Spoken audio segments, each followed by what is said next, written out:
Also als wir irgendwann mal dazu kamen, die Tassen wirklich in Porzellan zu machen, hatten wir uns natürlich gefragt, was machen wir mit den Augen? Unser Design war ja so angelegt, dass es durch Licht und Schatten toll funktioniert. Doch immer wieder kamen Anfragen nach farbigen Augen. Und dann kamen wir dann irgendwann darauf, okay, spülmaschinenfest, schwieriges Ding, Aufkleber, irgendwie sieht das alles blöd aus. Wieso? Mir geht's super.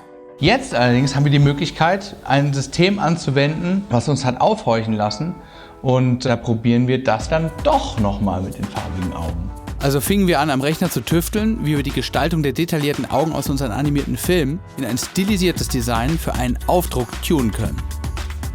Die Augensticker, die drucken wir im Siebdruckverfahren. Dabei wird jede gewünschte Farbe nacheinander schichtweise aufgetragen. 1, 2, 3, 4, 4 Farben, kein Problem. Allerdings auf der Größe von der Fingerkuppe ist das schon ziemlich hart. So, und jetzt zeigt uns die Frau Karis mal, wie man aus der digitalen Geschichte eine analoge Geschichte macht.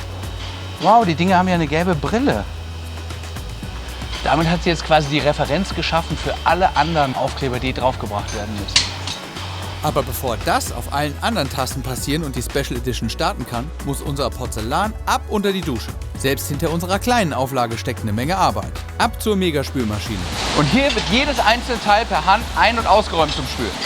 Jetzt kann die Produktion mit farbigen Augen losgehen. Frau Bauernfein positioniert die Sticker der ersten kleinen Auflage der farbigen Augen auf dem Porzellan. Hier sind Feingefühl und große Sorgfalt vonnöten.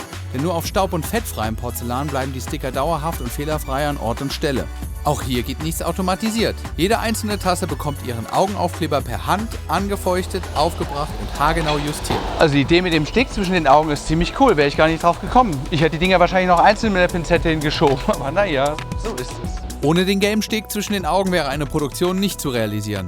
Aber der bleibt natürlich nicht. Also geht's jetzt in die heiße Phase. Hier kriegen die Jungs bei 1200 Grad ihre schöne gelbe Sonnenbrille weggebrutzelt. 1,5 Stunden wird unsere Special Edition durch die Sauna chauffiert. So werden die Spezialfarben eingebrannt und überleben dadurch problemlos Mikrowellen und tägliche Spülmaschinenattacken.